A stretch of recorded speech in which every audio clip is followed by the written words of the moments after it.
morning. Oh God, this is driving me mad. There's a, it's a pencil. It's like the princess and the pea.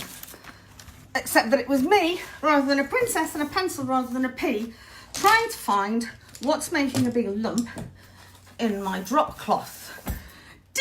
Hidey hi that girl. Just let me get my cloths. That would be a good start. And let me check I've got an iron somewhere near. Bear with. Hi Yvonne, hi Helena, hi Gina. Oh, I said that quickly. You all right? Hi Dee, hi Yvonne, hi Helena, hi Gina. Got anybody else that rhymes with all of that? Just let me get the iron and the cloths. Iron and cloth. Cloth. Gorgeous cloth. So happy with that. Whoops. So happy with that. Now, I did have an iron. I'm looking for one that isn't too smelly and therefore might not set off the smoke alarms. In fact, let's shut the studio door, then we don't set off the smoke alarms. I am here. I know it's a funny sort of stream when you turn on and I'm not there, but here I am.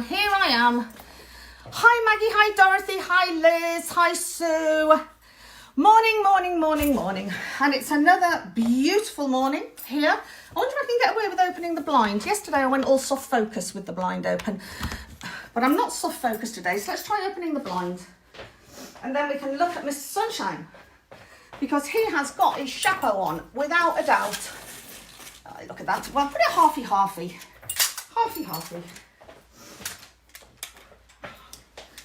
Yeah, that's okay, isn't it? We can still see me. Can we see me? Was it better with the blind shut?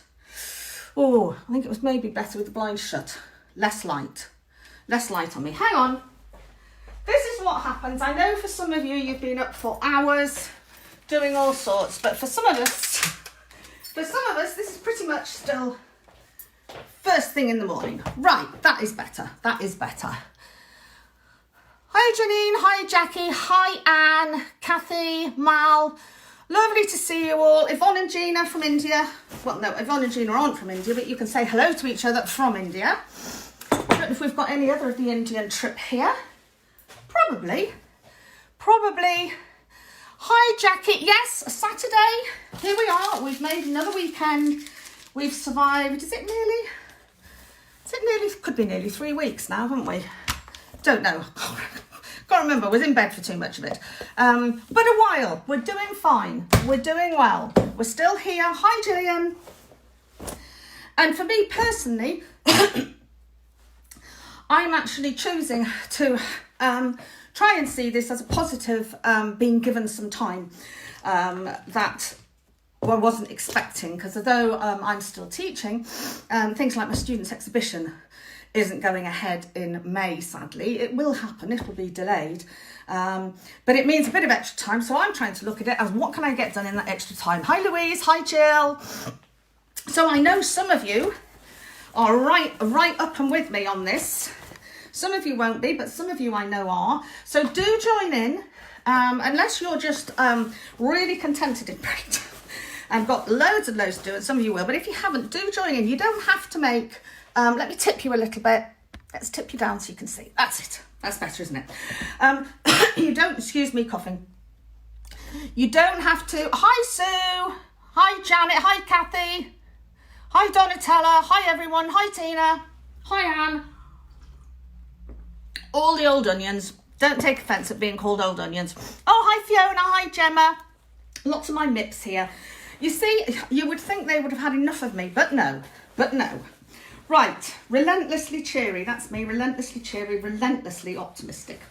So, you don't have to make something as big as I'm going to make. I'm thinking of making a sort of maybe 4x4, something like that, throw for the settee. And possibly, when I was looking around, there's actually 3 settees in that room, so possibly 3. But, you know, let's just hold back a bit. Hi, Bunty. Hi, Lee. Sorry, I keep interrupting. Hi, Anne. Hi, Kit. I always do that with volume. I never know where it is. Have a hunt around. There's no point saying that, Kit. You can't hear me. Have a look. It'll be somewhere. So we don't have to make something so big. So if you want to make something smaller out of this, if you're either a more steady worker than me, let's face it, I work at 100 miles an hour, or you just want something smaller, make a cushion or something. You can still follow the same process. So We've got, oh, Tina. Hi, Wendy. You know, I don't pay her to say that. Don't tell anybody I pay you to say that, Tina. Keep that under our hat. Right, so the first thing I need to do with all of this, before I add wet dye, is heat fix this. Now, this paint, in order for it to be fully washable, it needs heat fixing with an iron. So I'm going to plug in the iron.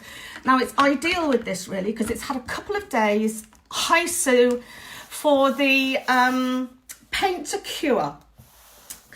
This is slightly different than how this paint used to behave, and I think it's because, you don't worry about this detail, but I think it's because one of the paints I'm adding in when I can't get certain colours from Pebeo, one of the paints I'm adding in is super opaque. It's even more opaque than Pebeo, but it's actually a screen printing paint and for fabric, but it stays open a little bit longer. So these are best, these paints, if you leave them overnight to cure. That gives them the best resistance when we put the dye over the top.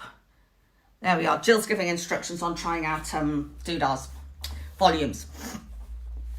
So these have now been here since Wednesday, so that's perfect. What they need now is a good heat fix. So I have actually, and this one, if you remember, was the one that I put the colour in the background. So I put a wash of fabric paint in the background and then printed over the top with, I'm just going to move that down there. I just feel as I'm going to knock that glass of water over.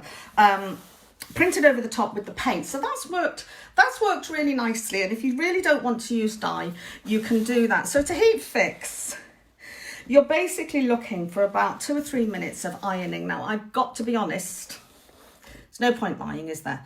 I can't be bothered with 2 or 3 minutes of ironing. On each piece. You could, let me talk about the heat first. Well, let me talk about 2 things at once. You could do these in the oven. The difficulty is, because we've put soda ash in this cloth, there is a risk of it scorching and even setting fire. I have to say, part of me wants to test that to the limit so that I can see it set on fire, but probably that's just stupidity. So it's just tempting. So we've got to be a little bit careful with this fabric that's got the soda in it. If the soda wasn't in it, it wouldn't be an issue.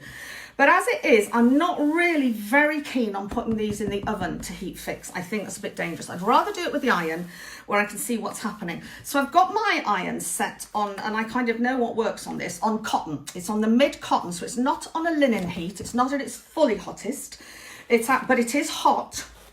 And I'm going to heat fix the paints from both sides. So I usually start on the back, and I just give them basically a good slow iron. If you wanted to be 100% certain of this, 2 or 3 minutes on every area, but life's too short, and these paints are really good. They're going to hold up to this. I mean, you saw how quickly I got bored there, didn't you?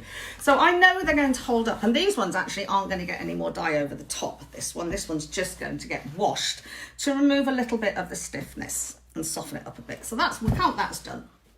So these are the ones that we're going to put dye over the top of. So I did one or two more after we signed off last time. So I did another one with a kind of graphic pattern in. This one was another stencil, I think called Foam Cubes. It's quite a nice one. It was made using a foam stamp onto paper and repeating it, and then putting tracing paper over and picking up the patterns. But it gives a nice, I wanted another sort of geometric-y pattern. So this is given this, and really, you're just getting that, you're getting the paint, giving it a good heat set. Nothing very technical about this, just get out your irons. It's a bit boring, but it means that these are going to be washable. For anything else that I'm making, I really don't bother doing this very much. I've got to be honest, I really don't. And you'll find a little bit, the paint kind of gets a bit sticky. You'll hear a bit when it goes over. That's just because you're sort of heating up a plastic polymer here, which is going to give an element of stickiness. And I put over the top of this one that lovely swirling one again, which I think just works on so many patterns. I think it looks so good. So we've got that one. counting that as done. I have cheated because I did iron these beforehand as well to photograph them. So they've had one quick iron, and now they're getting another quick iron, and I'm counting that as it. So this one I did all with the script, all with that Rosa script. One end with a little bit of that lovely lime green kicked in, and at this end, just all in blues. And I think that's going to look really, really nice. So that just gives another different kind of pattern. So again, just iron it from the back, iron it from the front, and the job's a good one.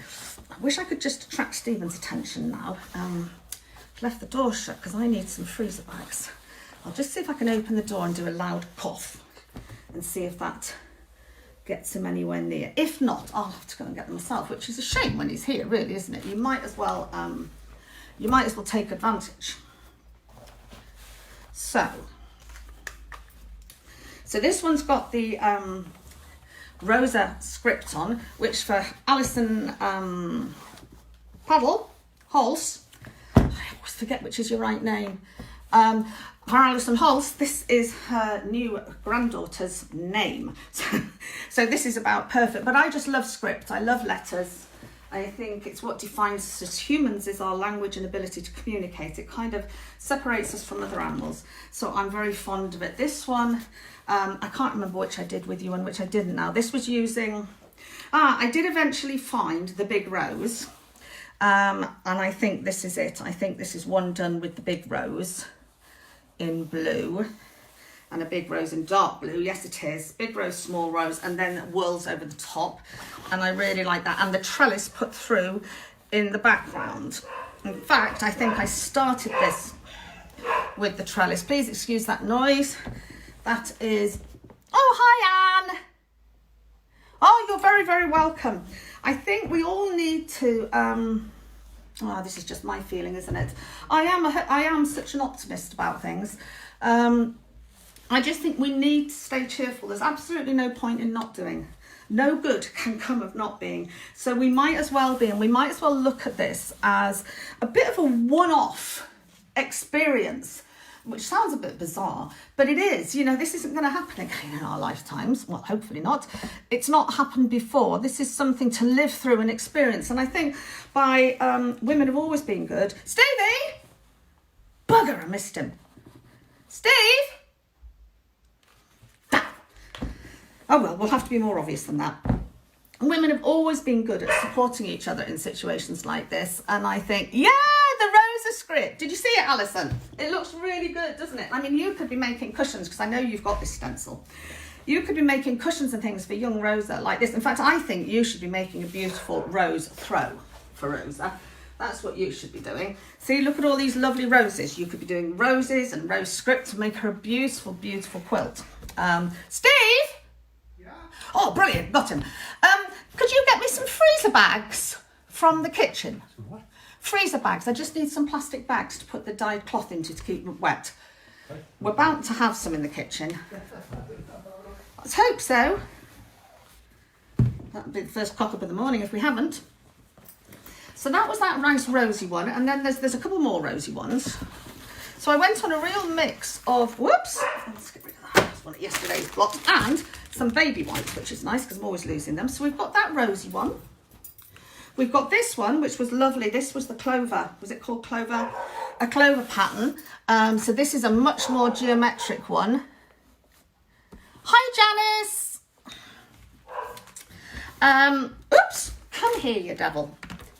Yes, hooks all around. That's a nice idea. They'll do fine. That's fine. I'll have them all. I can see you're going to give me two, aren't you? There you go. Thank you, darling. I have to force him to give me the whole roll of those. Hand them over, hand them over.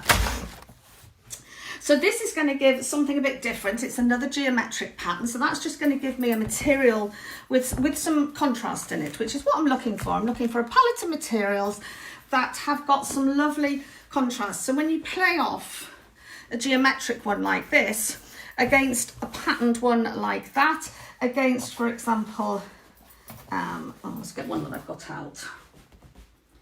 The script. Let's get the script one. you know, and you put the script there. You're getting these lovely combinations of different patterns and colours, which is how I'm going to make. She says just making a right mess of everything. I'm trying to be professional here. Failing, obviously failing. You know, let's put that one there. You can see that if these were strips of fabric, this is starting to build up into a really attractive combination of pieces. Yes, and from India as well. I thought you'd spot that. So that's that nice geometric-y one. And then there's another rosy one. Let's put rosy script back over there. Another rosy one. I think we did this one together. This is the one that we did with alternate patterns of the green rose. And then we put the brown rose hips in. And then a bit of trellis and some swirls over the top. Just to put lots of interest in there. It is a very perfunctory iron I'm giving these now, but I know how good the paint is. I know I've already ironed them to get some of the creases out so that I could photograph them flat for you. And I also know how good the paint is. I just know it's going to stay there. So, and you can see, although I've got my iron on pretty hot here, I've got it on cotton. It's not burning this, it's not scorching this cloth. If it starts to, if you see a bit of a brown scorch coming up, it's why generally, hi Bertha, hi from Denmark. You've got Tina's here as well from Denmark, and quite possibly Maria and Hannah too. Not sure. I don't know the names. The names are flying across my screen. It's why I usually start on the back of the cloth, so that if I'll show you a singe. I'll show you what's the worst can happen. So I'll turn my iron up really hot, slurp my coffee. You know, it's so nice today. I'm going to open the door to the studio and have air coming in. I absolutely love it when we get to that time of the year and I can work with the door open. It's such a luxury. So I've got my iron now on super hot. This is on linen. I'm expecting this to scorch this cloth. So let's say I put the iron down like that. And can you see here? I certainly can. Straight away. It's going slightly yellowed here. Slight scorch in the cloth. So if you start on the back, you'll spot it straight away. And the simple answer is just turn your iron down. And also don't worry, even if you've done it on the front, you're going to cover these in dye. So it doesn't really matter. You know, I've actually got this iron now on full wallop heat. This is on full linen heat and it's still not scorching unless I actually hold the iron still for a long time. So don't worry too much. Don't panic about things. It doesn't really matter. We're making materials. Nobody's going to notice at the end of the day. And we're going to add dye to these. So just don't get your knickers in a twist. That's always the answer. Keep your knickers out of a twist. And I have in my imagination now, as I just iron these, I've just gone into Somerset, Hijack. I'm hoping we've got Australia here. I don't know if Sabina's here. Probably not. Canada. We're a bit early for Canada yet, aren't we? Yes, I think Sabina will still be in bed. But I've got my Oz girls. And don't worry about imperfections on this one. It's classic me. I was ironing this over the drop cloth not long after printing it so that I could photograph it in the evening. So it was all still a bit sticky and I stuck the paper to it and then had to peel the paper off and it's made marks. But it doesn't matter. I know it just doesn't matter. Just learn not to worry about things. Look at the bigger picture. Look at the bigger picture, and gosh, that's the truth for all things. And on a national and international level at the moment, I would say just look at the smaller picture, actually. They're gorgeous and fresh, aren't they? And if I kept them with a white background, they would stay like that. You know what's going to happen though, don't you? Yeah, I think on your own levels at the moment, let's just look at the smaller picture. The bigger picture's there. I mean, news-wise, I'm just looking at the 2 reviews, morning and evening, from the government. And I'm only looking at those, to be honest, to check if there's anything I should be doing or should not be doing. And other than that, I just think it's being dealt with, whether I like it or not, by people who know more about it than I do. They've got a lot more advice coming in than I have.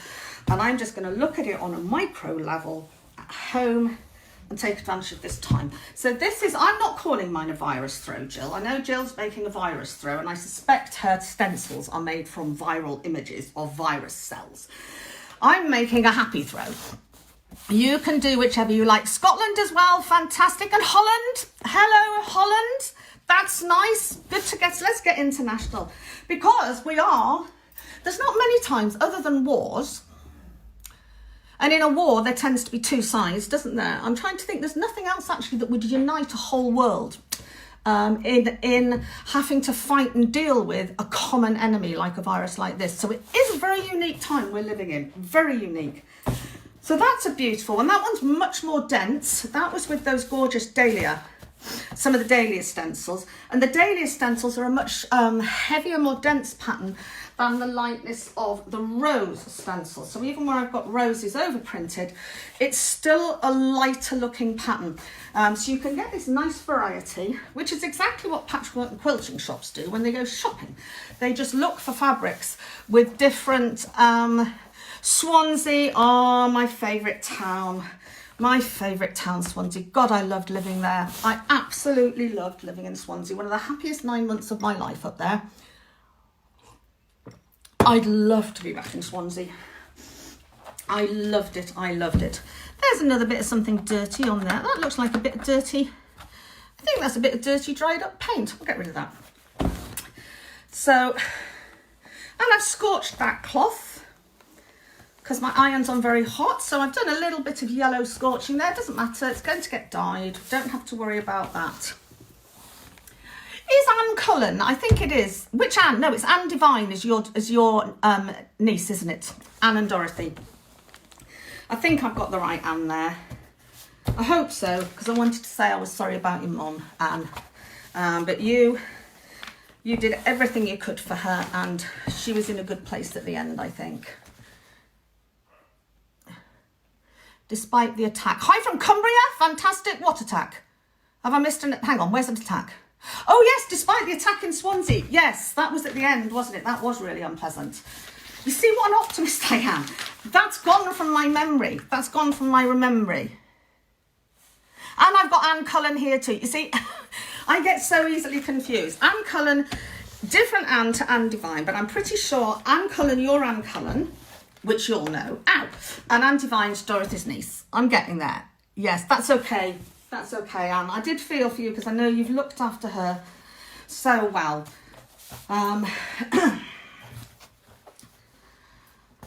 But you've got our Dorothy, as we all have. As we all have, our Dorothy. Right, so this one was, let's just show you these quickly. I did these after you'd gone. I did a plain brownie one, mocha one, a plain green one, and I've just ironed, haven't I, a plain blue one, just so that I've got a monotone of each colour. So those are the three colours that I'm going to be using in this throw. So I just gave myself a smallish piece of each, which I will over dye in a similar colour so that I've got a monotone, because that can be really useful. I was just going to say that can be really useless. That can be really useful when you're composing. Hi, Anne-Marie, over in Bristol. Love our Dot, we do. We do love our Dorothy. Salt of the earth you are, Dorothy, salt of the earth. What is this lump under here? Hang on. What is it? Still under there. Still under there. Still under. There's something. Aha! It's that. It's a bit of dirty acrylic. So there's the mockery one, and then some lovely limey green roses. Hi, Tammy.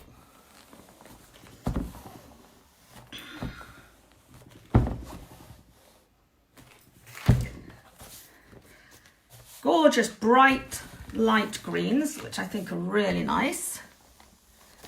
I'm going to use some material. I've only used paper so far, but excellent. It's a pea. I know. I think I'm like the princess and the pea. Tiny little lump, and I can feel it under there.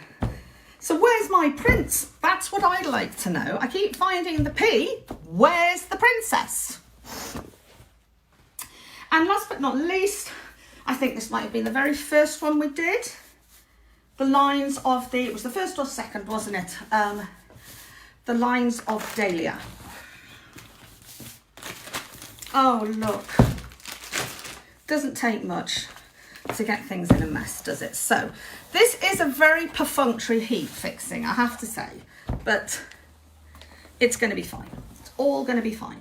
And then we're on to the exciting bit of let's wallop the dye over the top, which is so exciting. And I am exciting because then next week, these will be dry, ready to go. We can start actually making, which is really, well, I think that's really quick, that within a week, from 1 week to the next, we will have made all our own palette of materials in beautiful colours and be ready to go. Right, I'm going to unplug the iron. And I think it was the first as well. Thank you, Tammy. I just like people that agree with me. It makes me feel good. Right, let's put the iron there. Just try not to melt anything with it. Okay, so over dyeing. Let's talk about this. I'm going to use Procion dye. This is Procion MX dye. It's a dye for natural plant fibres, so cellulose fibres. So if you want to think about whether what you've got will dye, think, is it natural, is it from a plant? So linen, cotton, rayon, silk, all from plants, all will dye. Wool from sheep, not from a plant, it's from an animal, and that needs that's a protein fibre. That needs a different sort of dye. But if it's from a flax, viscose, any of those will dye with Procion. Procion dyes are the ones that most of you will have if you've got dyes. They're the ones most commonly available at shows and from textile art suppliers. It's usually Procion MX. Oh, was it? Oh, you see, Liz, she's on the bottle up there. That's the thing about Newcastle. You can't knock them. Saturday morning, despite what will have been a heavy night out on the town for Liz with the girls, still on the bobble Saturday morning.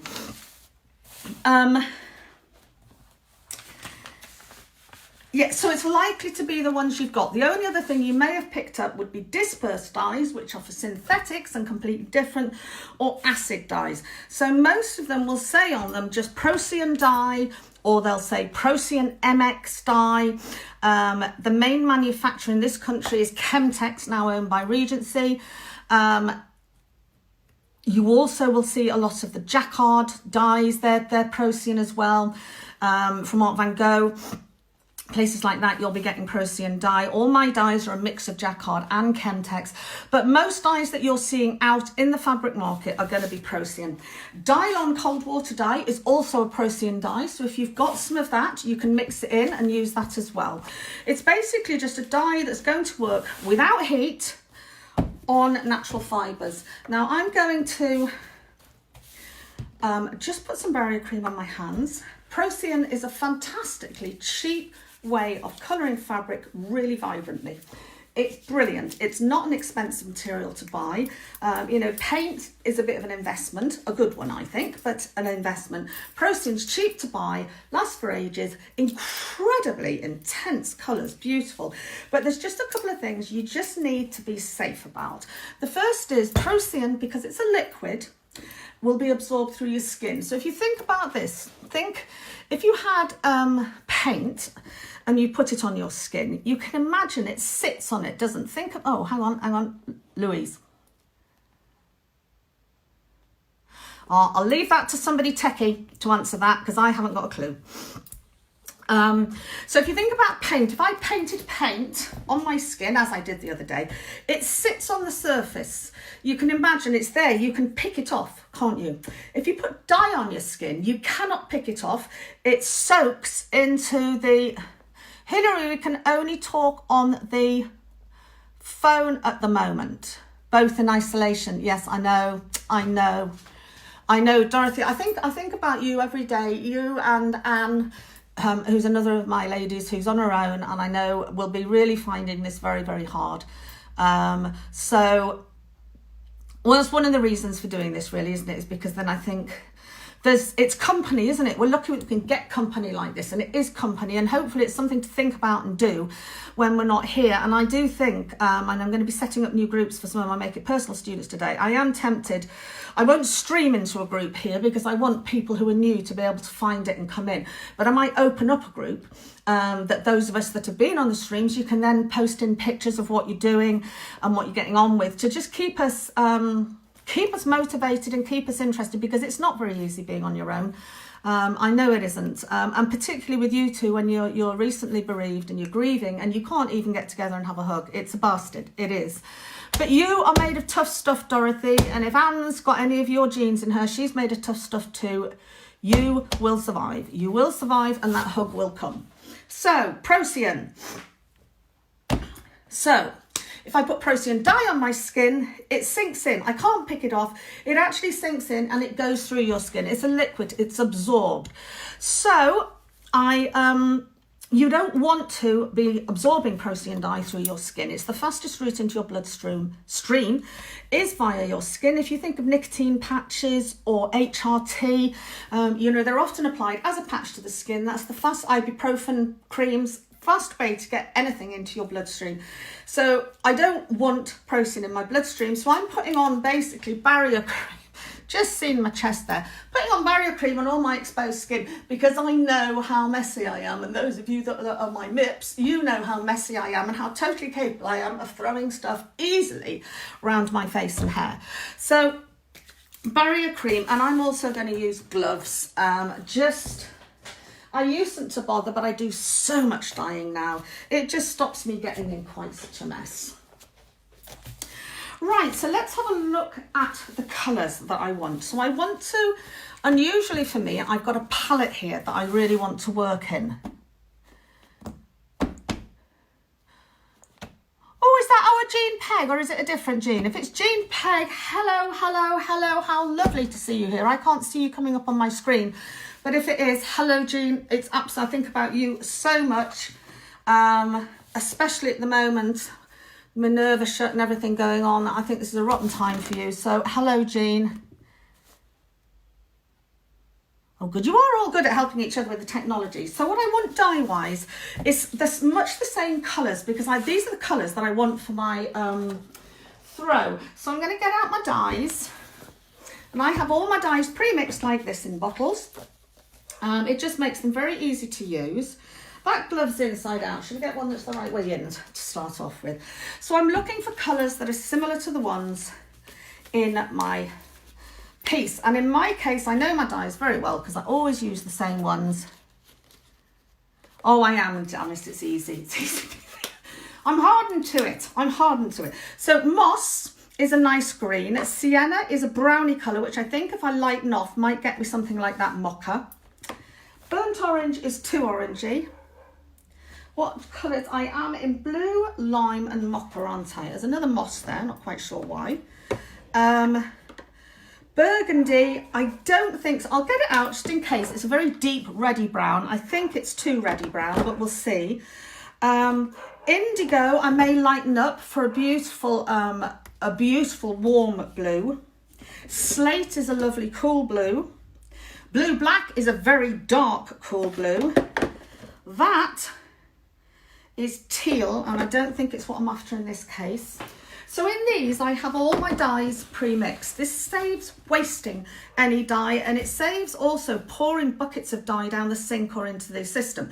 This way, all the dye that I put on is going to go into the cloth, more or less.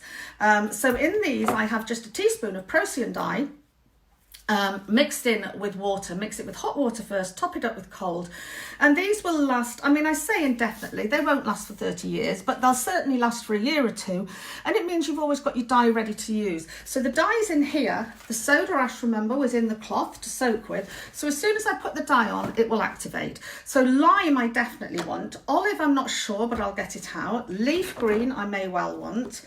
Turquoise I think is brighter than the blues I want. Robin Eggs blue I definitely want. Grey I like. Another Robin Eggs blue there. Pale turquoise, still think it's too bright. Cornflower, definitely. Now the only other one that I think I might want is coral sand, possibly to warm up those browns, but only possibly. And I've got one called Mink as well, which is coloured, a pale beige one. Now awfully girls, I know I am worried. They're just so lovely.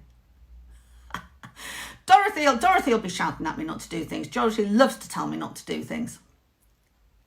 Right, it's a good question that, Tammy. I'm going to answer it the second I get back. I need to go to the loo. These things come on me fairly rapidly in the morning, and I do apologise. I'll be back 2 seconds. Chat to yourselves. I will answer that question. Oh.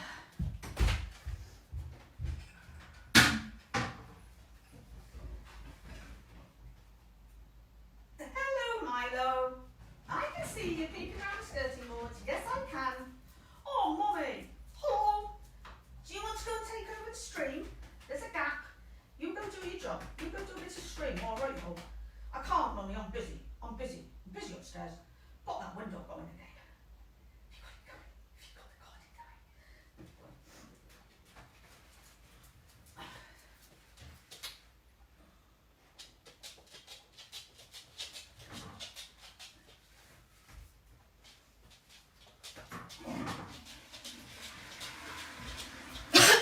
Excuse me.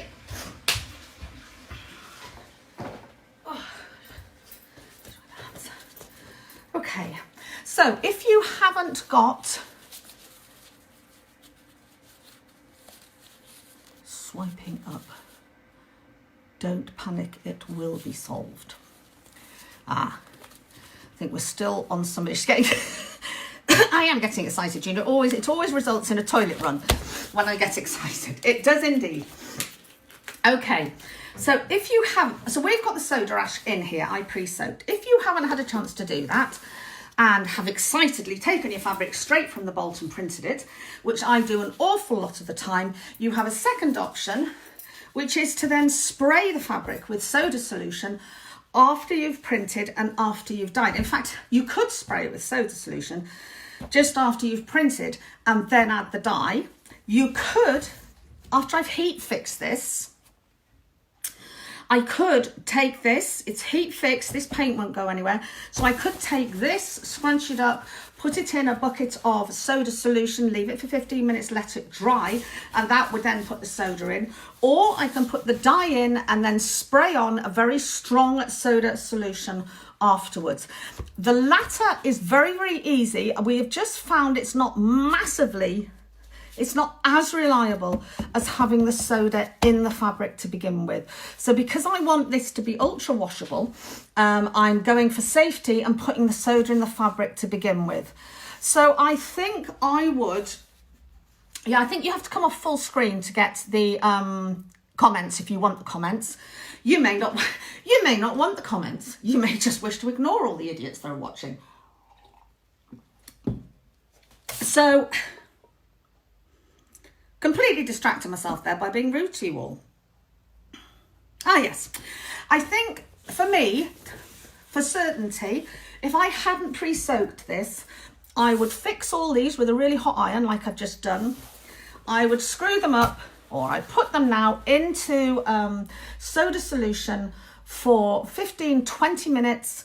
I'd hang them outside today. They'd dry very quickly, then they'd be ready to dye. That would be the safest way, I think. So, got my dye colours. I'm going to try and put, I'm going to try, this won't work, but I'm going to try and be a bit organised about it. I've got a nice jug of clean water, which is going to allow me to make some of these dyes paler, because in terms of a pale blue, which I'm going to want, I haven't got one. I've only got robin eggs, which is actually quite a warm blue. So actually, I think the first thing I'm going to do is find myself an empty pot and try and make myself a basic pale blue. Hi, Maggie. How lovely to see you. How are you, Maggie? Hopefully, what a year you've had. I mean, crikey, we weren't getting over the floods at all when coronavirus hit. Hi, Susan. Just going to get a pot, girls. Just un minuto. 1 minute. Gosh, there I am speaking French. Just, did my time never end. Right, okay. Oh, crikey, 3 new pots. That's a bit of a lucky one. Pots, there's the thing, really difficult to get my pots for my paint at the moment. Difficult to get the paint and difficult to get the pots because apparently they're being used for hand sanitizers. So I've got a clean pot here, just an empty one. And I'm going to try and make a colour. I'm looking for this kind of Wedgwoody grey blue, and I want it pale Robin Eggs Blue is a lovely colour, but it's got, actually I've got two Robin Eggs Blues. Let's just see if they both actually are Robin Eggs Blue. It looks though they probably are. That definitely is. This one I might already have greyed off a bit, because what I'm thinking about doing with this Robin Eggs Blue, let's use this, is adding a little bit of, if you put it down on the drop cloth, you can see the colour you've got. That's already been quite greyed out, and that's a dirty brush. I suspect a lot of that's a dirty brush. Let's get some in so I can see them.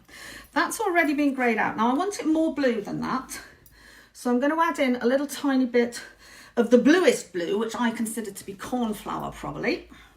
So I'm going to put a tiny bit of cornflower, and I'm going to see what that does. I can see that's blued it up straight away. That's pretty good. That's pretty good. We're going to count that as done. So that's a mixture of Robin Eggs and a tiny bit of cornflower. Don't be afraid to mix your dyes together.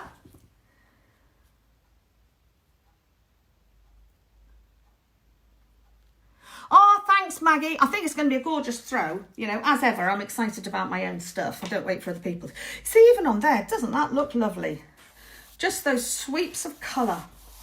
The grey blue, and then that's nice. I'm pleased with that colour. So now I have to decide with each one what I'm going to dye it in.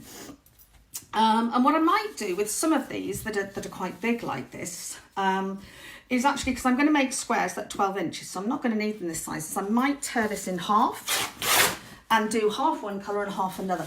And this is going to give me a lovely variety of materials. Now, normally I would splosh loads of different dyes on one piece. Cheeky devil. Cheeky devil. I am. Well, I was going to. In fact, I will, Alison. I will. A gauntlet has been flung. Hang on a minute. I've got an itchy nose. Before we get that, let's get the nose itch. Right. Okay. Here we go. Being organised. Sod off.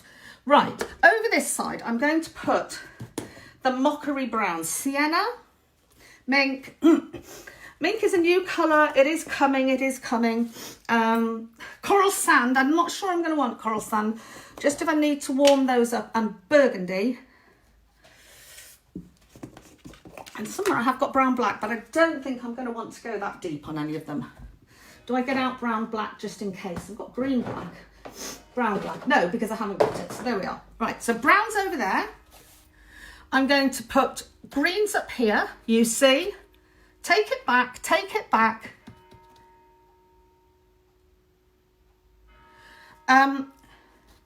Janice, stop worrying. It'll all be fine. It'll all be fine. Leaf. What else is green here? Moss, lime. So green's there and blue's over here. And oh, well, Robin Eggs is a sort of an in-betweeny. And grey there. Just to try and keep me in order. So on these ones, because I want these furnishings, I've got that blue that I've made. And the other colour that I would say was on here is a mixture of leaf and moss, to be honest with you. Now, when these dyes go on, they're going to look a lot darker. Fig. Fig's too purpley. I absolutely love fig, Anna. And it would look spectacular. Oh, you've tempted me now. Fig would look pretty exciting in here. But it's going to change my throw from being green, blue and mocha to... No, Anna, get thee behind me, Satan.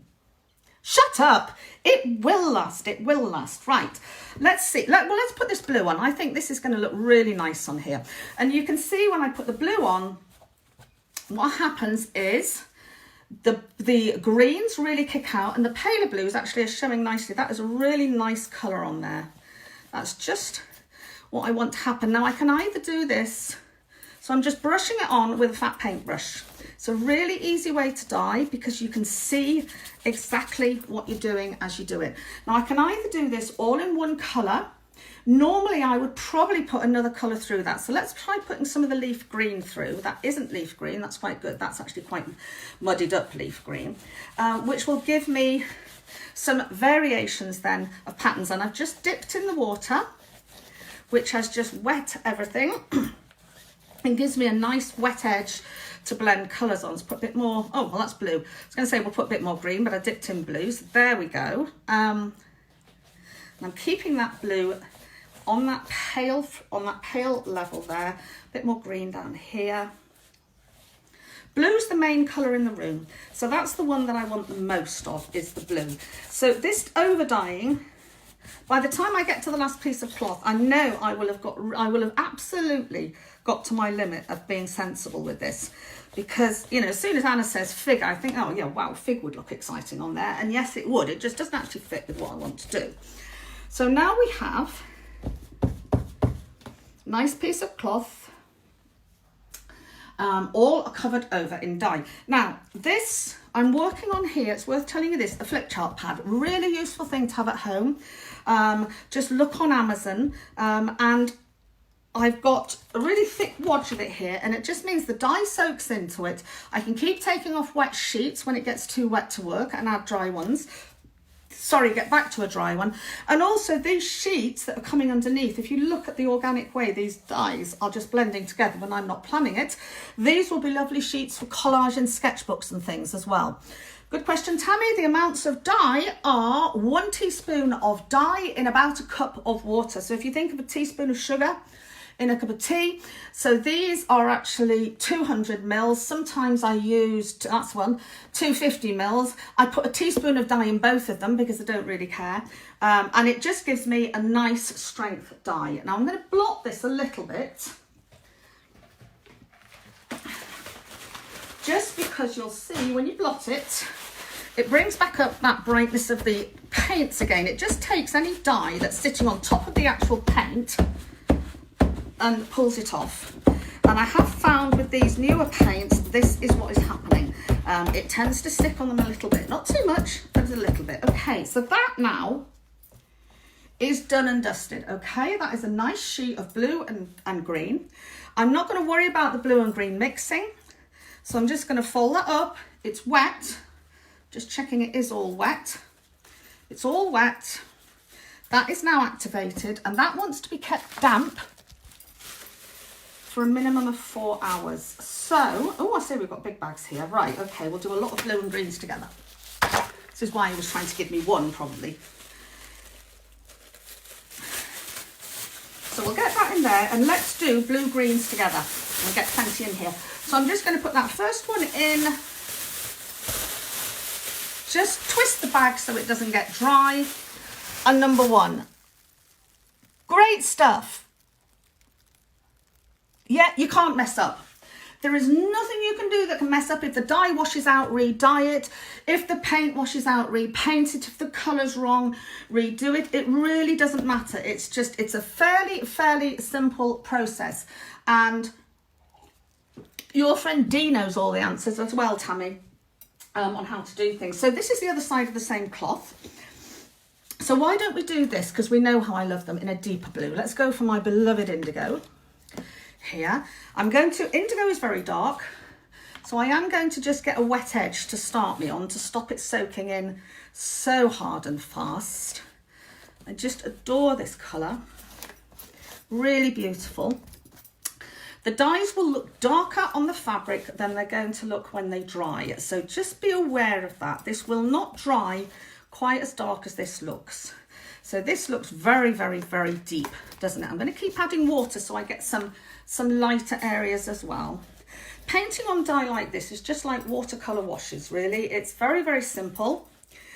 Keep a wet edge so that you can keep blending. If you forget a wet edge, you'll just get one, you'll get a hard strip of dye, but that doesn't really matter either. You might have been aiming for that, who knows? Isn't this gorgeous? When you get these dark dyes, they rock my boat. I haven't got a lot of indigo left. We may have to make some. Oh no. Oh well. Needs must when the devil's got your trousers. Do you remember that one? Do you remember that?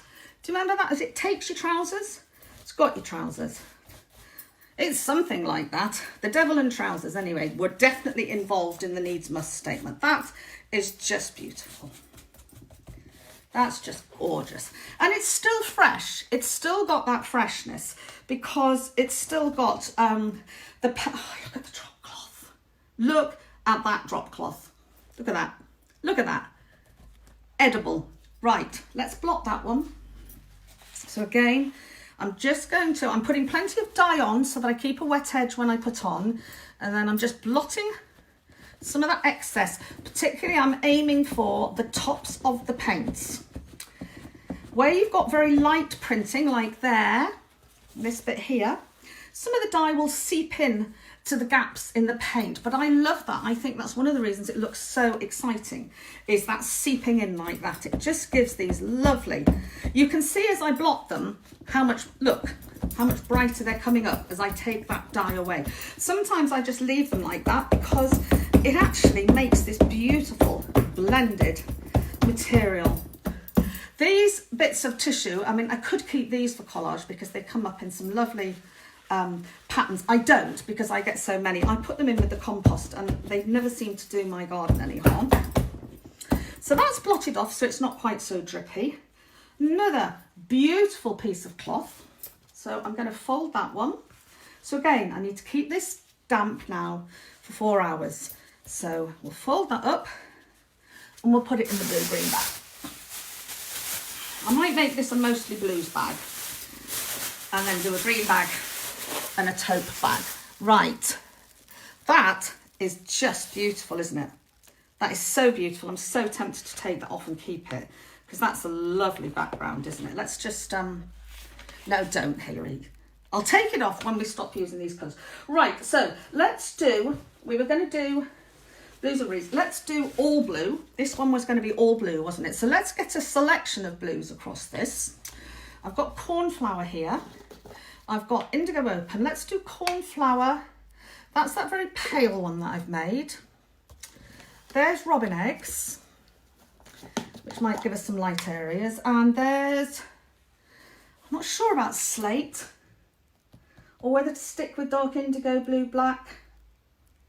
Not certain. I'm trying to think of my room. I think slate's a slightly blue-green one. Will I get folds showing in the fabric after batching? I never have done. No, I never have done, Sherry. The only way I get folds showing is when I hang wet stuff over the radiator. But if you're worried about that, roll it up rather than fold it up. Okay, so I'm going to go, I've got blue on there. Let's go in with whatever that is. I think that's robin eggs. That's robin eggs on an indigo brush, and that's actually very pretty. So let's start it light and let's put a bit of even lighter in there. And then that's cornflower, which is going to look really pretty. Lovely, lovely colour. So this one I'm putting a colour wash of blues up. So I've started with robin eggs.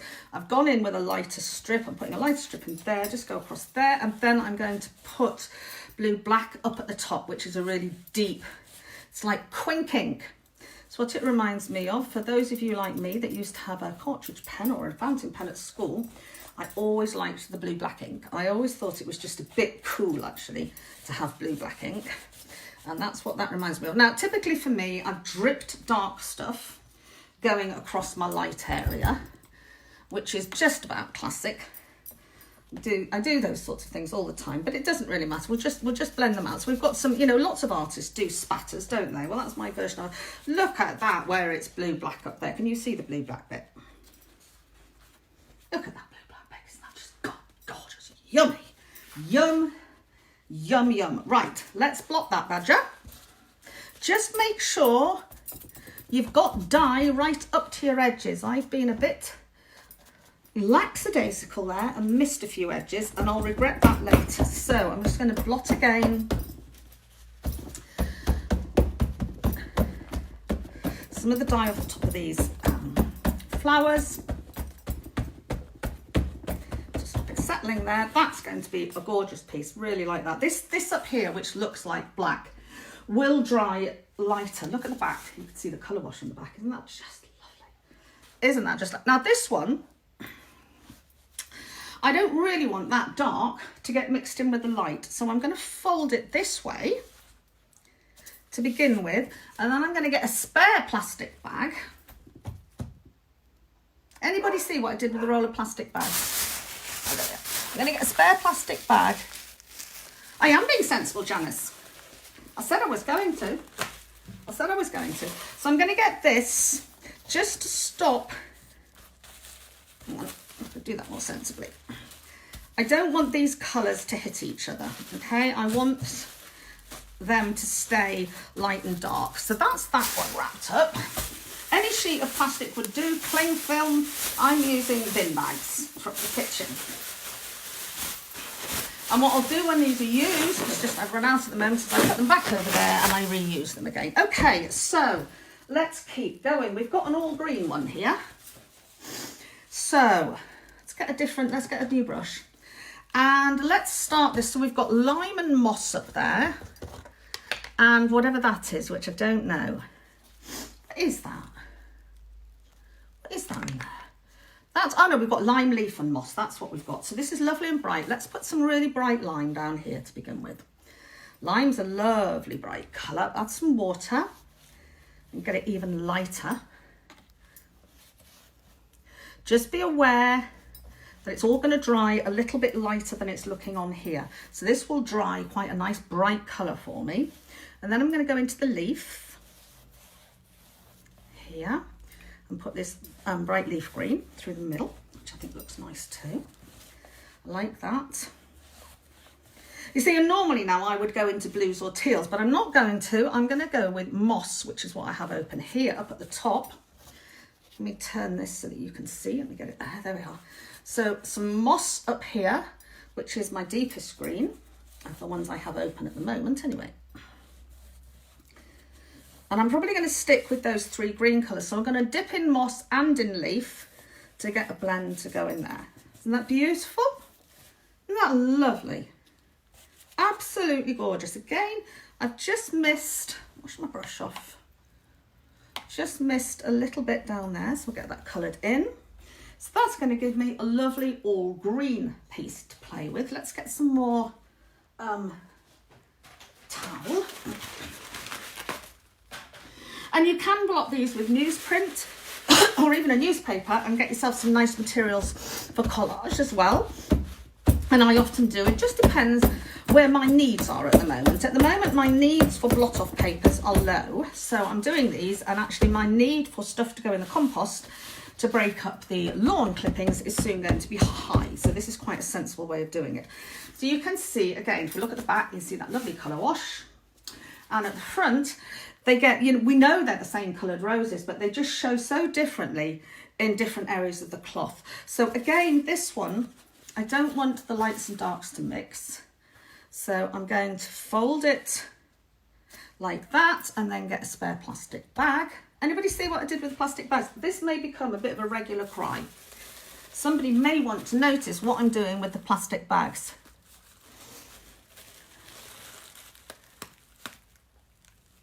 Thank you, Dorothy. Yep, I'll go over that next slop I put on. Dorothy knows her onions. She's been taught by a master, haven't you? Haven't you, Dorothy? Say yes. Say yes. I thought I'd been so clever. I have, and then I can do that, and I can do that. Look, I can do it all in one. That's it. That's encased it, so it can't all bleed into each other now. And do I start a green bag, or do I go into the green blue bag? I think we'll start a green bag. We'll start a green bag. There we go.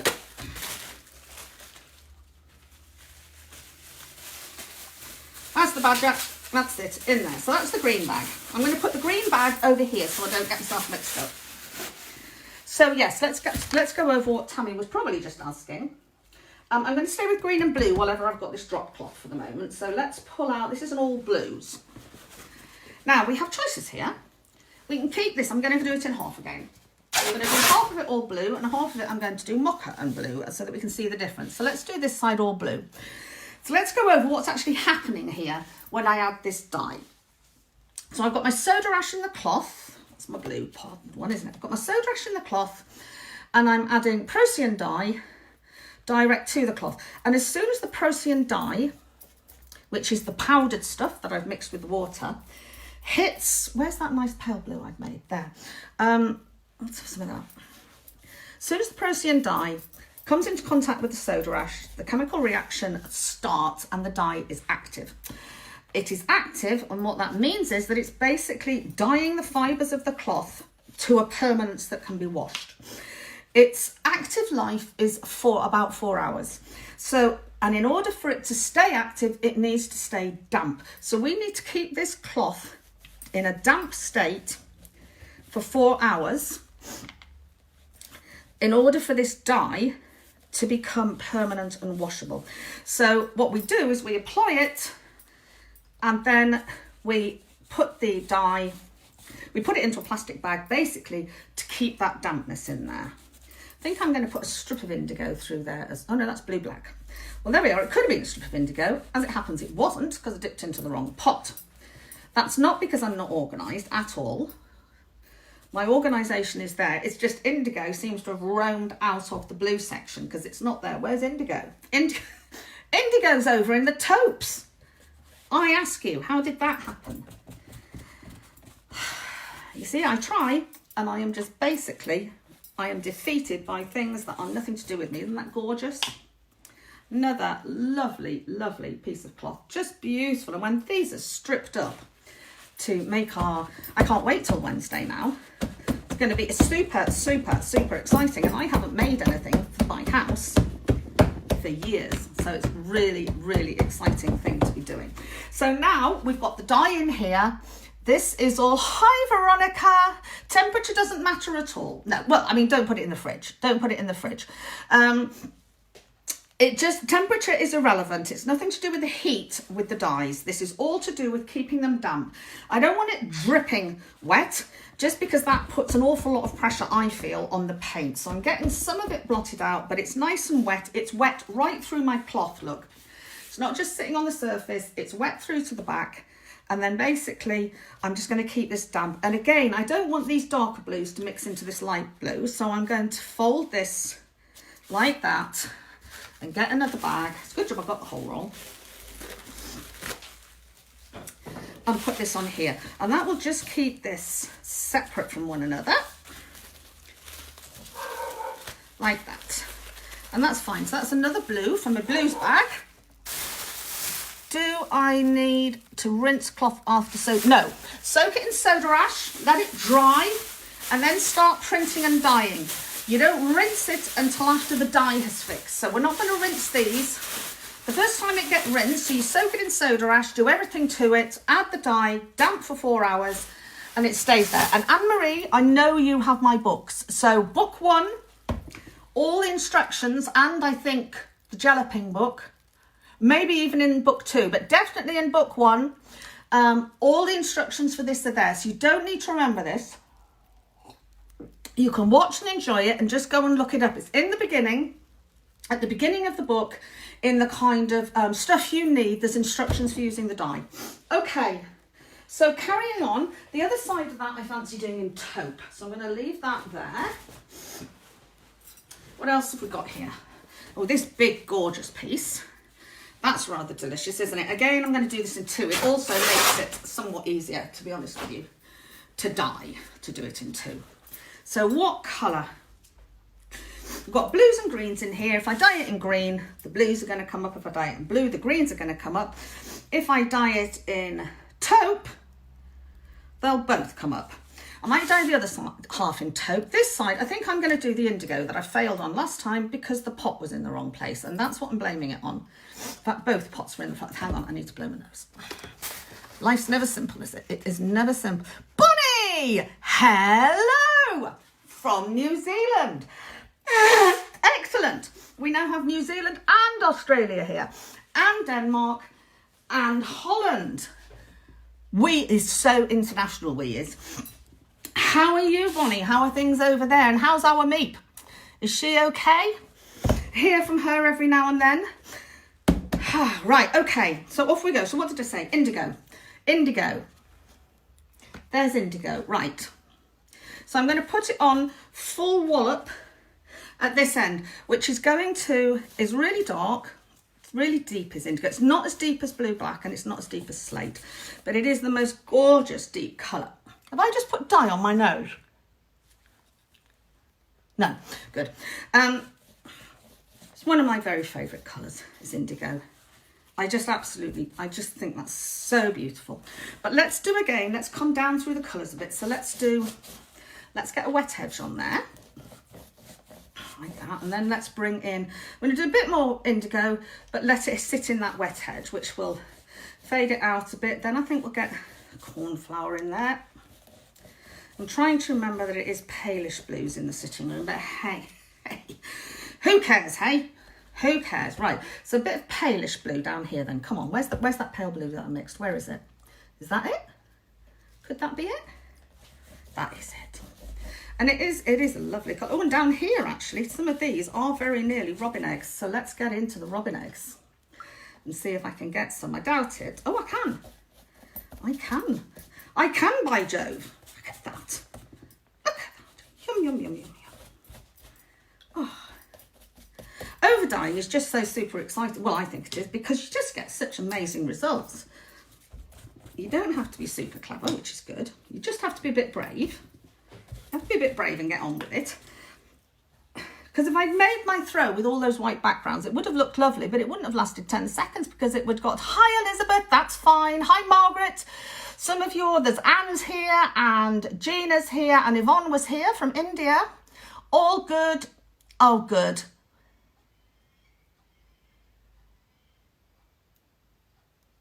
Oh, good. I'm glad you're in touch. I know a lot of us can't actually visit each other at the moment, but at least we can stay in touch. Isn't that beautiful? Isn't that gorgeous? Look at those colours. Look at that. Look at that. It makes my heart sing. It makes my heart sing. While there's that in the world, I'm going to be okay. Right. Just looking at the time, 12:30. God, I'll be able to get these rinsed before supper. Big excitement time. And don't worry, yes, I will put up photos. Of course I will. Right, so I'm going to block that one. And yet again, I'm obviously well into my colour washes at the moment. I've done a sort of colour wash up it. So I don't want that. I don't want the lights to go into the dark. So again, I'm going to fold it like this. Luckily, I've got a big roll of bags here. What have I done with the bags? Where did I put the bags? Oh, put them down here. Anybody see what I did with the bags? Oh, bags are over here. Bags over there. Bags over there. I'm glad you're okay, Bonnie, and do give my love to me. We will be doing streams every Wednesday and every Saturday, probably at about 11, because I'm not an early riser. So it gives me a chance to get up and get myself organised. So about 11 and about on Wednesdays and Saturdays. Hopefully, for as long as we're all locked down, so that we've got something we can do. So a nice project, we're making a nice project here, a lockdown project. So that's another blue for the blue bag. Does your grandmother suck eggs? I might be, Janice, but I suspect they would look so I don't know that they'd look right. I might do and see if they would work. My feeling is they'd be so jarringly white against the colours, but I could be wrong. Loath though I am to admit it. Right, we're getting there actually. Okay, so what have we got here? We've got this, that's that one. And we've got this big trellisy roses. This is another blue and green one. So let's do half blue. I am going to change the colours eventually. It's just at the moment, I mean, let's do some slate blue. Let's get a slate blue going in here. No urea. Okay, Anna, stay safe. Of course, I use a crop cloth. Well, I'm actually using, this is flip chart paper, which is really good when you're at home because it soaks up all this liquid dye, and I use all of this paper for collage. Underneath that, I have also got a drop cloth, so if anything does get through, I've got fabric as well. But I found at home, using a flip chart paper, and because of the way I apply the dye so wet, this just soaks up all my mess for me, which is a good thing. Right, so we're going to try, anybody see what I did with it? Slate, I said. That's blue black. Ah, that's slate. Right, so slate blue won't really show much on this application here, but this is a much more, it's a slightly, compared to indigo, it's a more greeny blue, is slate blue. It's got a lot more green in it. And where's indigo? I was going to show you that. In fact, that is indigo. What's that? No, that's indigo. That's slate. So this one gives, Green, it's not green. Don't think it's a green blue because it isn't, but it's got more green to it than indigo has. Indigo has an undertone of very warm red, I believe. That's how I see indigo. You may not see it like that at all, but that's how I see indigo, very warm red undertones. And slate blue has much cooler undertones. So it's going to give me a bit of contrast here. So I'm going to do this one all in slate blue because I haven't done any before. So we'll get this as a nice piece of this colour.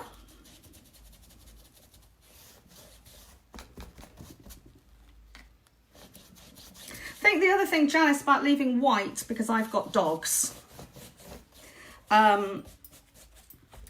is it's just not practical. And the other thing, I know it gets confusing.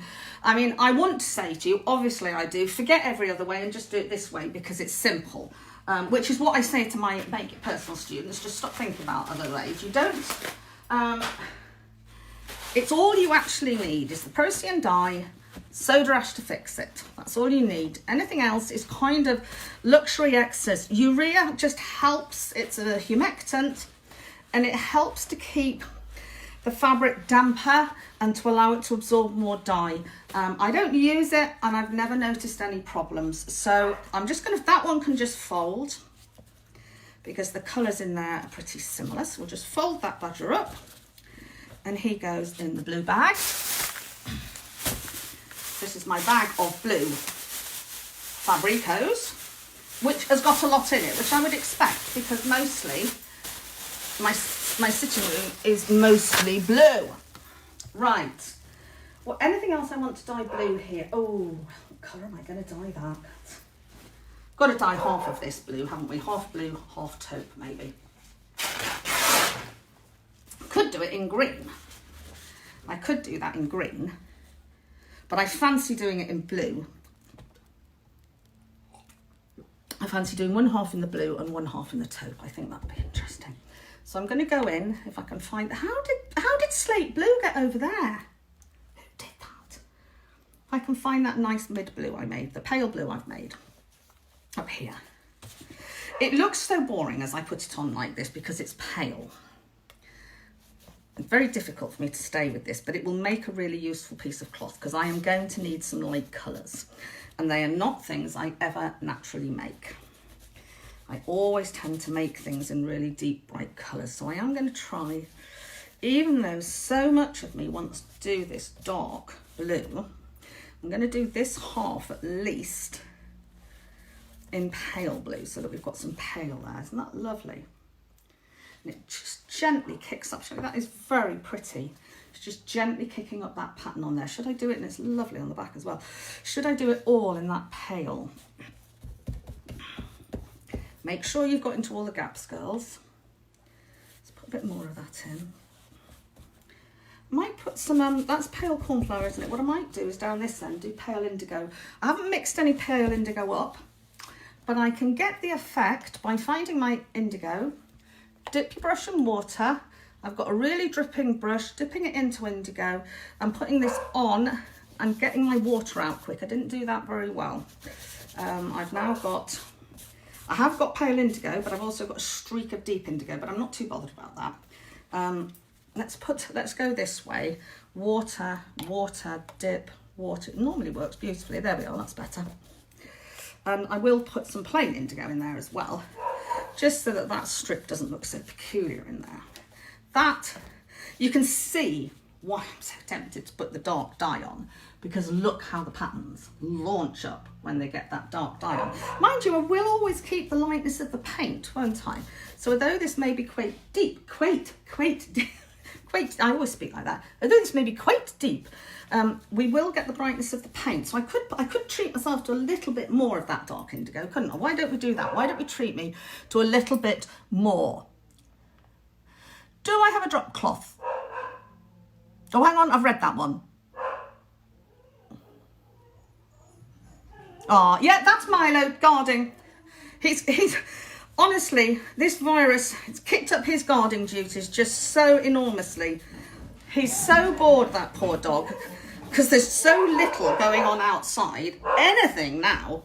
He's just sitting at that window waiting for something to happen. Stop, Hilary, before I over dye the whole thing in dark here. How gorgeous does that look? Yes, please, two sugars. Lovely, isn't it? Tease it. Yes, please. Isn't that beautiful? That is just gorgeous. I love that bit where I've put the deeper one in. But this will be just as useful. So let's blot that.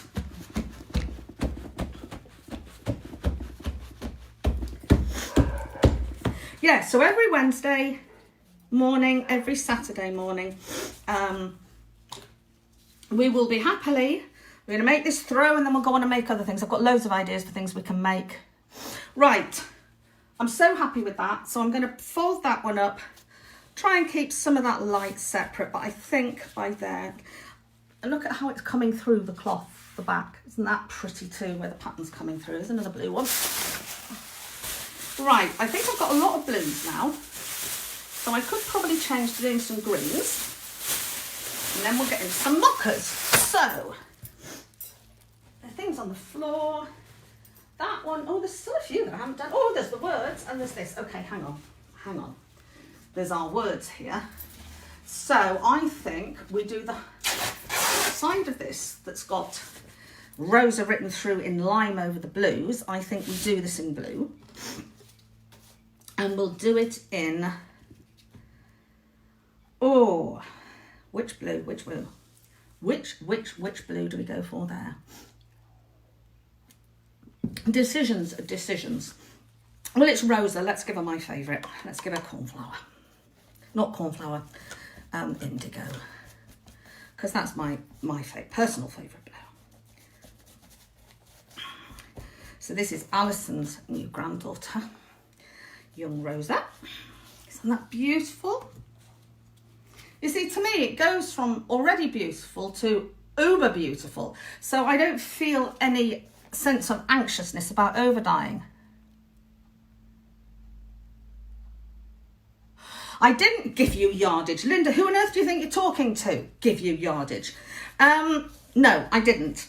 I've left you to work that one out yourself. I've done probably a couple of meters, torn up and things, and I'm going to have loads. I'm going to have more than I need. And the nice thing about this is if I haven't got enough, I'll just simply whip out the drop cloth, whip out the table and do some more. Let's put some of that lighter blue in as well.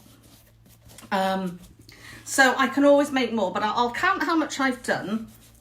I've never thought about yardage for years, Linda. What an interesting question, because of course all quilt patterns, that's what they start with, isn't it? This is what you need this. Never thought about it. Never crossed my little head. Just put a bit of blue black in there, isn't that gorgeous? Isn't that lovely? Isn't that just delicious? But I will, when we've done all these, when I dry them, I'll work out what meterage I've got. I mean, I would do yourself, we want something about this size. I mean, I reckon I've done probably about 10 cloths that are big fat quarters. So it's about just over a couple of meters. And I reckon I'll have spare, which will be great, because then of course I'm thinking more drop cloths, more throws, more cushions, all sorts of things. You know, I don't mind having the extra. May even end up with some bits of artwork for the wall with these. So, and now I'm putting on down this end cornflower and dip in water and get a really pale one, just plain pale cornflower down there, dip in the thing, dip in there, that's better. And that's going to give me a nice, one more blue cloth. And then the other half of this, I'm going to dye in green. So again, I'm just going to blot this up. I mean, I'm sort of learning with you here because I haven't made soft furnishings for years. I haven't made a proper quilt for years.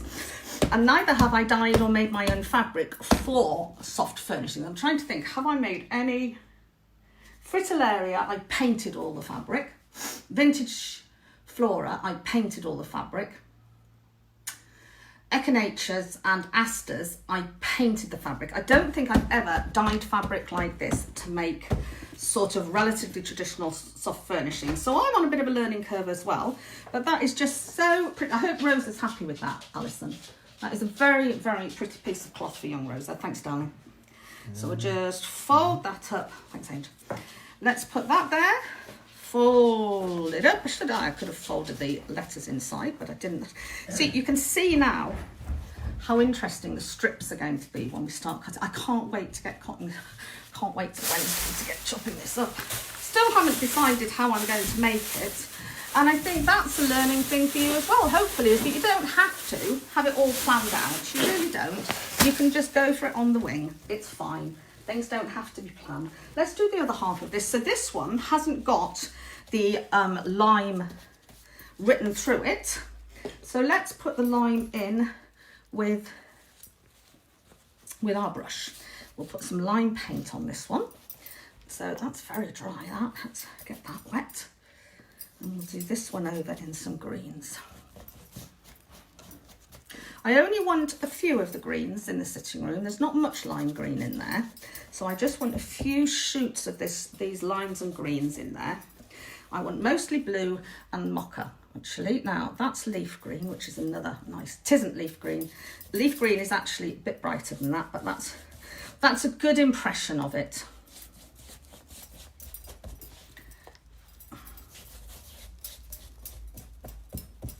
And a bit more of that light bright lime. I might keep this one all light and bright. And you can see how the flip chart pad that I've got here is just soaking up this dye. And what will happen is when I've finished, I can take this chunk and it will dry, and then it's reusable. So it's actually a very economical way of making yourself some sort of drop cloth. And it absorbs all this liquid dye. And if I had just fabric underneath, I would have had to have kept changing the fabric here, because I'm using, I'm painting on the dye, and it's soaking through. So this is a good way of doing it. Flip chart pads are they're a useful way to work, even if I'm just working in a sketchbook or whatever. Just working on a flip chart pad gives me a nice A1, I think it is, size piece to work on that contains some of the mess. Not all, obviously, with me, but some of it. Really pleased with that one too. That is going to look great. The more I print and do this, the more excited I get about what I'm going to make out of it. That's why I like making my own materials. It's why I usually start any project or theme with making my own materials, because I just get excited. I mean, I'm excited to get these out and use them. They're going to look amazing. So there's Rosa with a lovely lime background. Let's fold that one up. And again, when you fold it, you can see how the strips are going to work, and we're going to get these lovely strips of different colours. Right, that wants to go in our green bag, which is here. So we've only got a couple of greens so far. So let's do another couple of greens.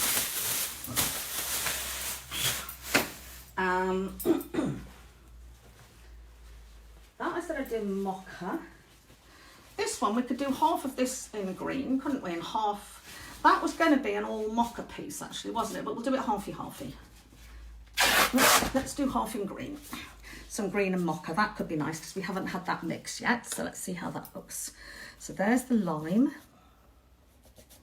That's a nice colour combination like that. Loads of water. Remember to get yourself a jug of water so you can keep dipping in the water. And what does that say? Oh, thank you, Margaret. You can keep dipping in the water, then I'm paling your colour. You can see how pale I can get this lime colour if I want it to be really pale green. Just be aware that when you wash this fabric, this is going to come out lighter. So get some depth into your colours and be prepared for them to come out lighter, which is really, that's fine by me, because I always put them on far too dark. So it's quite good really that if you want to see the colour they're going to be, put them onto your drop cloth. So that is the colour of this green when it dries. It comes up this kind of quite a bright leafy green. These spots up here are the colour lime comes up. You can't really tell much on here anymore. That's fairly sort of saturated. And let's put some of the dark moss green at this end, which I just want little bits of in the room. I don't want loads of this in my throw because it's not, but it's kind of, I don't know, it's just green I like. I need more greens in the dye collection. That may be another thing that will happen in lockdown, is I may finally get time to increase my collection of dye colours, which I've been wanting to do for ages. Okay, that's quite a gentle one. That's quite a gentle one, but I'm going to keep it like that. It's so tempting to do it all in that dark, but I'm not going to. I'm going to keep some light brights. You know, my personal preference, if we were going by just what I like, is for this dark background with the things kicking up. But I can see that in terms of useful materials, I'm going to need some of these light brights. So I'm going to, this one I've again stripped. So I'm just going to put a piece of plastic in the middle to stop those lights and darks mixing.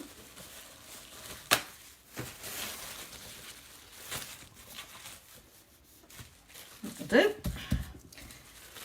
And we'll put that one in the bag. So each time I'm getting it in while it's still nice and wet and damp, and I'm twisting the tops of the bag to stop air getting in. I mean, I'm working fairly fast, but if you were working slower, it might take longer. Oh, I was going to say, I'm sure I got the tea arrived, and it did. Fab.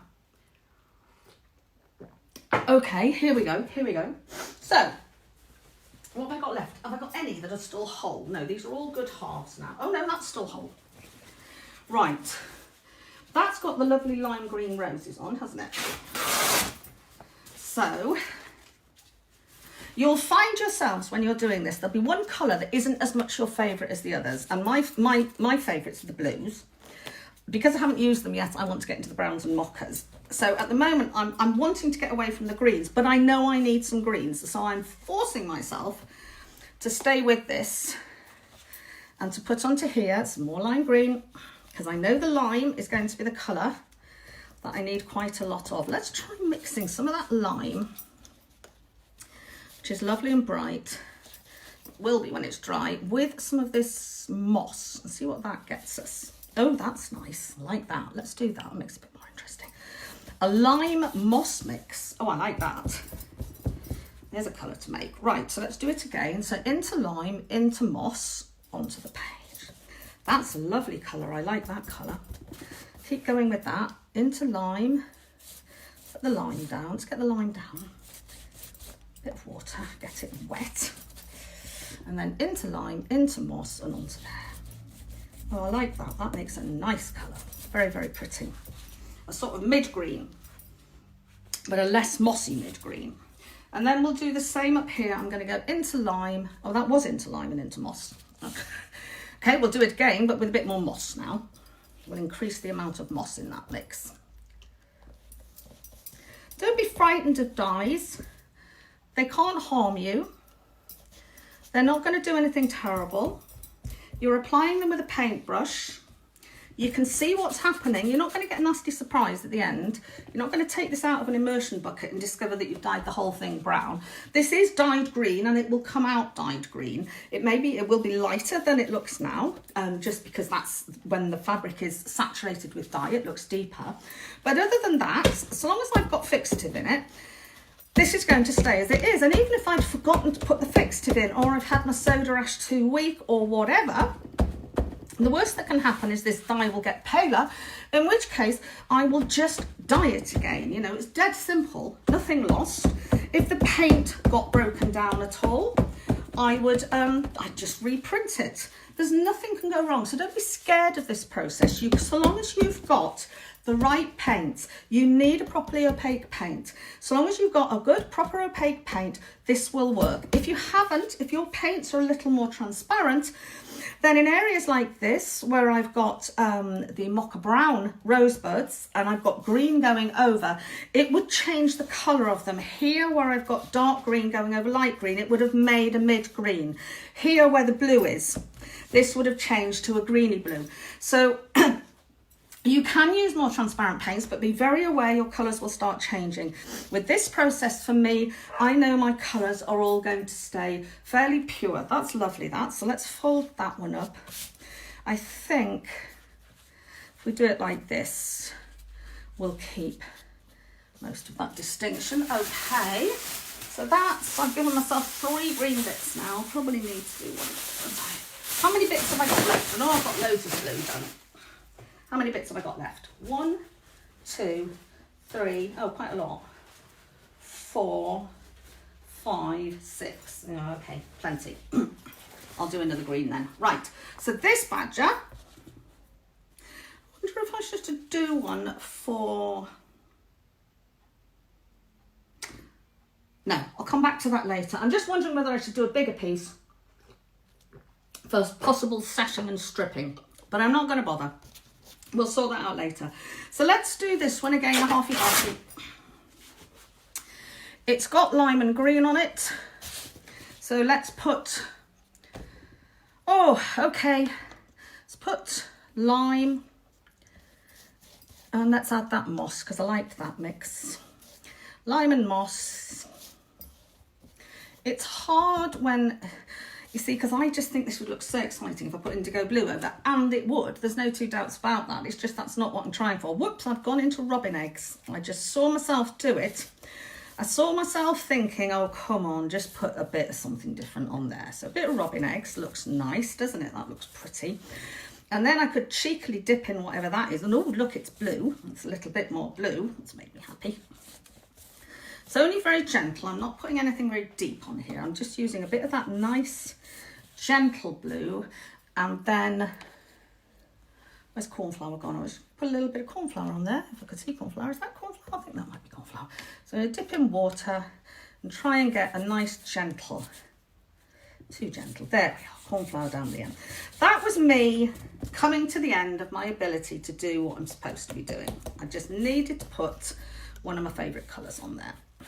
So I always let myself do things like that and then sort out the consequences afterwards, because your artist is a child, in my view. This is where your creativity lies. It lies a long way back before people started telling you that some things were good and some were bad, and etc, etc. And you have to re-access that child to be able to create in your own style.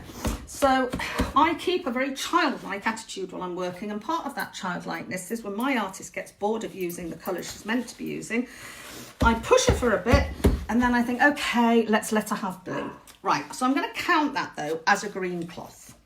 So I'm going to fold it up like that, and I don't think we'll get much pollution on there. Right, so now then. Let's go into some of these taupes. So we were going to put taupey brown over here. Now taupe is difficult because I don't have one.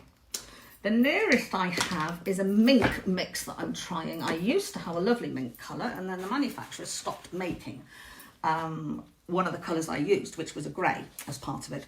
But I have got a new version, and that's not it. That's sienna, which is a lovely colour, but is brown. So this is my mink, I believe. Yeah, actually it's perfect. It's flipping perfect, isn't it? I think that is going to be about perfect for what I want. It's this lovely, is that mink? Seems deeper than mink. I think that's mink that I've put some sienna in by the looks of it. I need to make up this colour. It looks like very pale sienna to me, does this actually? It doesn't look like mink at all. This looks, I'd say I've got very pale sienna going on here, because it's got that ever so slightly orangey tint to it, which I'm just loving. So let's make it even lighter.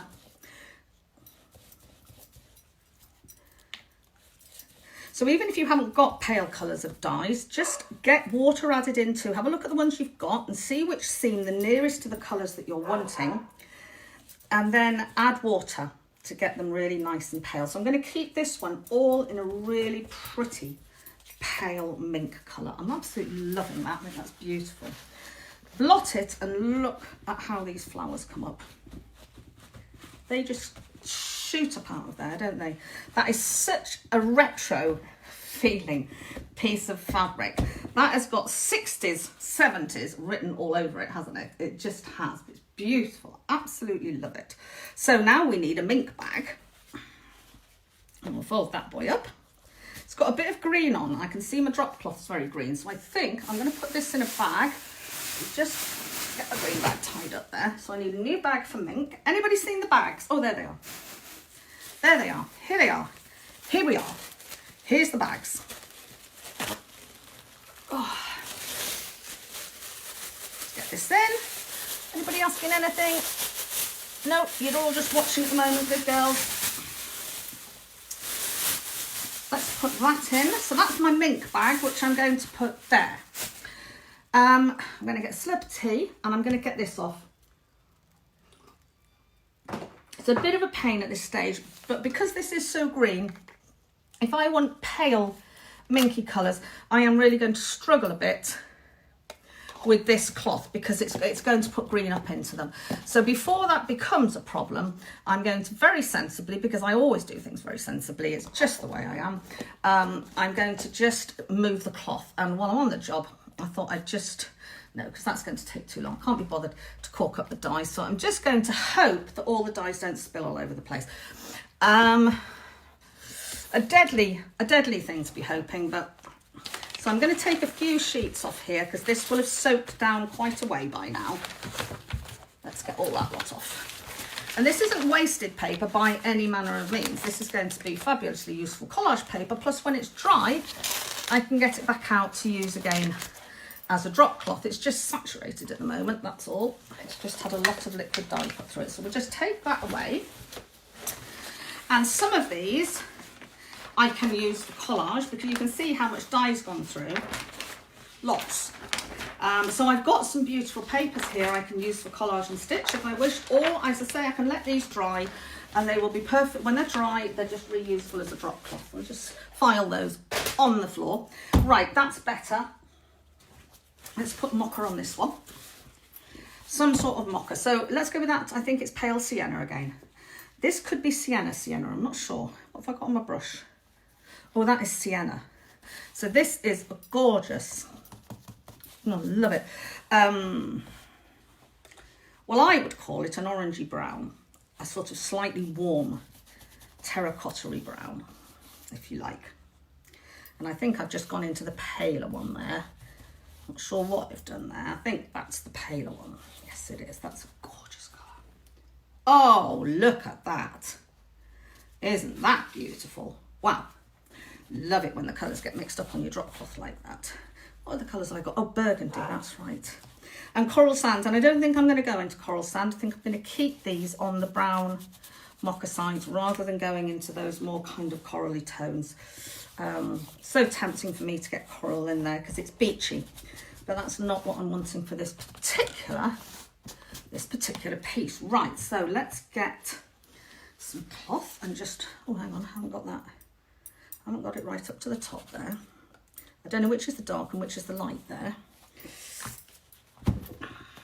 And as again, blot it off. Don't forget to blot because you just get some of that dye that's sticking on top. Oh, how nice, Darlene. How very nice. What a thing to wake up to. Over dyeing fabrics, fantastic.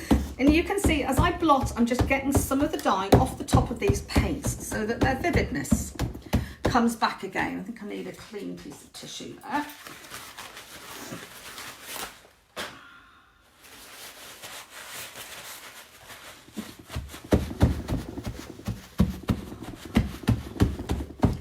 Lovely.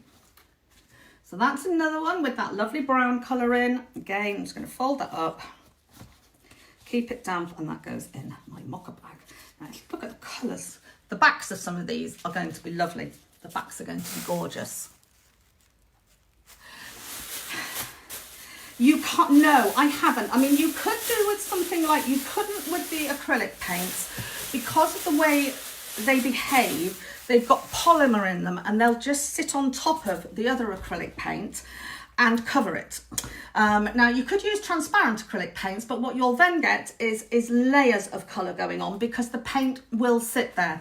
The only paints you could use that would work a bit like dye would either be Dynaflow, which is lovely, just very expensive, or something like, come on Hilary, silk paints. So I have used silk paints like this before as using the paint as a resist because they're basically very, very, very liquid. You want something that isn't acrylic in order to do to go over the top. Otherwise you're going to just get too much. You would just cover it. It's a shame. The only way you can use the paint is like on this one, this piece here, which I did first session, where I have painted the background with a really thinned down wash of colour and then printed over the top. And I'll show you that as against these when we've finished. These will be softer because the dye is just a softer substance. And to me, they're just that bit more blended because the dye goes over the top of the paint, it kind of soaks into little crevices where you've printed, and it just gives a more blended cloth. I mean, it's just a preference way of working. There's no reason why you can't dye the fabric first and then paint it, you know, then print on it. I just prefer it this way around. For me, it gives more interesting integrated cloth. It's like a faux batik I'm doing, really. I'm using paint as a resist to dye as opposed to wax as a resist to dye, and I just love the effect it gives. So this one I have been really restrained on here and done this all in these mockers, so I will have a strip. I can put some strips of just that colour through, which I thought was immensely restrained of me to do that all like that, but I'm loving this colour. So in that one goes. And I'm going to put some burgundy on some of these. How am I doing? That's already coloured. 2, 3, 4 left. Okay. Oh, this boy. I did the last one of these very sensibly pale, didn't I? So, do we do this one like that? Or do we just go for it with a bit of burgundy? Let's go for it with a bit of burgundy. Come on, let's have a really deep brown. Why not? Look at that. Look at that. Isn't that just... The burgundy is going to be, you can see as it's coming on the drop cloth here. Can you see that? Here. It's quite a reddy brown, this burgundy. So it's going to, though it looks very deep at the moment, it's going to dry to a kind of reddy brown, which is going to look beautiful with that blue and green. It's just going to make such a nice colour combination. So I'm going to do this one in burgundy, and then I'm going to switch to sienna, which is still a reddy brown, but not as reddy as burgundy and not quite as dark either, and make this a really dark piece. So I'm looking for variety in my materials so that when I start, I've got a nice variety of colours and materials to use. So I've got my limey greens, I've got my mockers and browns, and I've got my beautiful blues. Just about every blue that I possess I've put in there. But I've kept them all in quite muted colours. I haven't used any of my normal blue greens really. Often I am into a very blue green tealy turquoisey palette, and I haven't with this because that's not the colours in the room, and I wanted to keep this so it's I mean, it doesn't match the colours in the room, but it is going to reflect them. And I'm giving this a good pat because burgundy is dark and I can see it is sitting on my die, and just dulling that down a bit. So I'm just going to make a bit of time just to pat that up. And when I rinse it as well, some of this dye will come off too, off the top of the paints. So that's beautiful. That's going to be just so gorgeous. And you can see, although it's a very dark brown background, all the paint on top is still keeping that quite light and bright. So let's fold that one up and put that, I might put that, have a look. I don't want to infiltrate the taupes with that, so I'm going to put that into another bag. Anybody seen the bags? Well, it's worked every time before. When I say that, I see them. It hasn't worked. Oh, yes, it has. Yes, it has. I was going to say it's worked. It's worked every time so far. I know. Just getting my time call. Come on, I'm only an hour over. Really? Some people. I mean, we had to dye them all, didn't we? We couldn't not dye them all. Right, so we'll put the darker browns in there, just in case. Right, what have we left? We've got the lovely blue and green trellis. I'm just checking I haven't chucked any more on the floor. Blue and green trellis, rosy buds, and that one. Right. Well, that's lovely, isn't it? That is so lovely. I'm tempted to do one at least, and I think this might be it, in grey. Just to give me a neutral in there. Ha ha ha ha, Wendy. Just because, just a little accident, that. Yes, that was very funny, that. Still, never mind. There you go. Right, so I'm going to put some grey on here because I think it'll just give me a neutral. Should I want a neutral? Now, I might not. But it'll give me a paler colour and a neutral colour against these lovely, the lovely colours I've got on top. I mean, I'm tempted to do black because I love it, but I'm not going to because I don't think I'm going to want black in this throw. And I don't think I'll want much grey, but I might want some small strips. So I think it's worth me just doing a piece like this. That may even be enough. I may do the other half, bring in some brown. Let's turn that round. And let's go in with this one here. Mix that with the grey so that I get an even more mockery brown. Let's mix brown and grey. Whoa, that's a nice colour. That's gorgeous. Gosh, I love colour. Even murky colours like this, I'm really enjoying them because they're just exciting, aren't they? They're just exciting how they behave together. Right, let's give that a good blot. They all look very dirty, that's tissue. Let's have a and blot that. So the colours will stay lovely and bright on this piece, but we've got some background in some more neutral shades there, which I think could be really useful just to make our throw interesting. And because I've got two quite different colours on that, haven't I? Looks lovely on the back, doesn't it? I love looking at the back so you can then see the colours you've been dyeing. So I'm going to do it this way again with a anybody seen the bags? Yes. One in the middle. So we'll put that there. Oh, that over the top. Oh, stop. Right, let's fold it properly. It's got itself all in a kerfuffle. It's got itself all minged. Not sure minged is the word I want, but anyway, it'll do. It describes what's going on, I think. Right, now, so that goes in my brown bag. Two more. We've got, oh, this one. That's lovely, isn't it? That's going to look nice with brown in the back. Let's put whatever this brown here is. Sienna. Let's put sienna on here.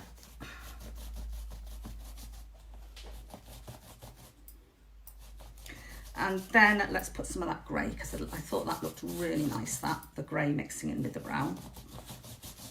I really like that combination.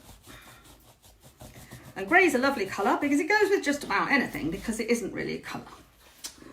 It's actually a neutral. Greys and browns, in fact both of these are, except that my sienna has a red element to it, but greys and browns are neutrals which are made from mixing the other colours. So when you mix two colours on the opposite side of the colour wheel, known as the complementary colours, you will start making neutrals, greys and browns. So it does mean that greys and browns really will go with just about anything else. You know, painters will use them a lot in paintings, particularly in underpaintings, to add tones. But I mean, doesn't that look fabulous? Isn't that beautiful? I'd love to wear that. Well, I wouldn't, it would wear me, but it's an absolutely beautiful piece of fabric. Right, let's blot that. Nearly there now, nearly there. 4 hours, out they come. I'll be able to get these out on the washing line, dried and photographed for you this evening, I reckon, which will be ultra, uber, mega, totally, completely and utterly exciting, I think. Right, okay, fabulous. So let's fold that one up. I think the colours on there are dark enough that they won't mess with each other, but I will put it in my darks bag, in the darks bag. Okay, and last but not least, this gorgeous thing with the lovely blue roses and trellising. And I'm going to do this in, well, I've got a tiny bit of this left, so I might as well use it, I think.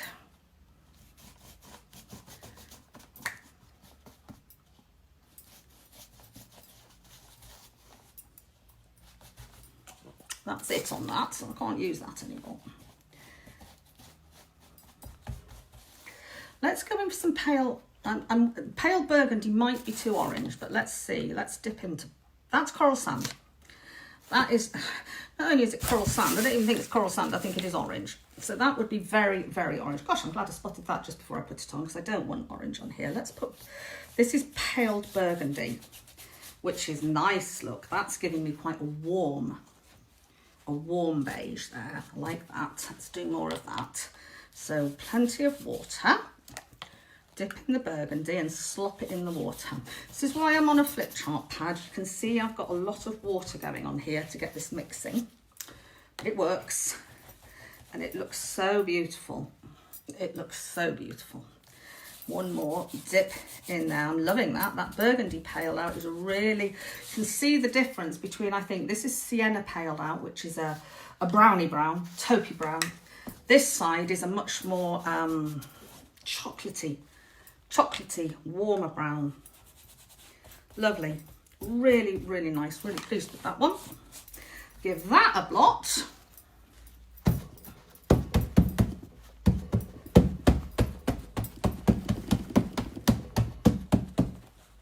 So I reckon I've dyed probably just over 2 meters of fabric here. I've forgotten who else. I have got some fabric. I'll get it on the website. It's arrived. It's here. It's on a big bolt. I just need to get it on the website. It's just plain cotton. It's nothing fancy, but it's about 60 inches wide. I reckon I've done about a couple of meters here. So that one's another nice, gentle brownie one. So let's fold that up. That can go in my gentle taupes. So all I have to do now, I think I put a dark one in my gentles here, but it might have been wrapped up.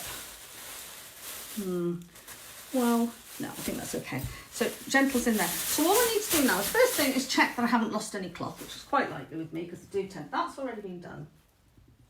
Drop things all over the place. Oh, I've done them all. Okay. So then these, I just want these to stay damp. So I'm simply going to just tie a knot in them. We'll do that job. So that's one of my taupes. That's another one.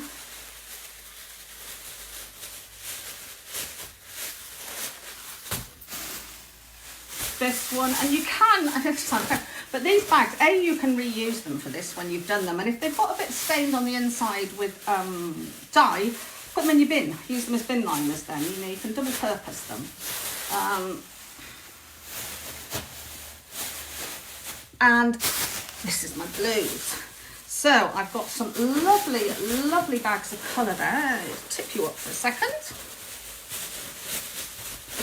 So I've got 4 bags, all batching away now. So this is what you call batching. When people say they're batching their dye, this is what they mean. Batching basically means keeping it damp for 4 hours. Those need a minimum of 4 hours, so about 5:15 this afternoon. That's a good idea. You turn them inside out, and then after that you could use them in the bin. So we can reuse them. Excuse me. Minimum of 4 hours. You can leave them for longer than that. They won't come to any harm if I leave them overnight or for a day or two. I will be getting mine out of 4 hours because I will be massively excess them. That's the badger. So after 4 hours, I'm going to open these. I'm going to rinse them. Now, I always go fairly carefully in case I haven't fixed things properly. So I kind of go cautiously with cold water to begin with. You will get leakage of dye. After 4 hours, no more dye can be absorbed into the cloth. So some of the dye that I've painted into here, because I've painted them with a lot of dye, will come out. Don't worry about that. Just check that the dye is staying in the fabric. And then I will warm the water up a little bit. And then because I want these to be for something washable, I will then put in a little bit of, I'll probably use Woolite, which is a hand washing thing, and put them in the sink and actually wash them so that I know that they'll be washable for when I come to make my piece, because I know that whatever I make to go in my house is going to have to be washable. So I'm going to rinse them in cold first. If they started leaking dye all over the place, and I mean masses of it, and I could see the fabric was going really pale, well, actually, in this case, I'd still have to wash it out and start again. So I might as well just start brave. But they won't do, because I know I soaked these in soda. I know it was a good soda solution. I know my dyes are fresh and active. So I know everything's good to go here.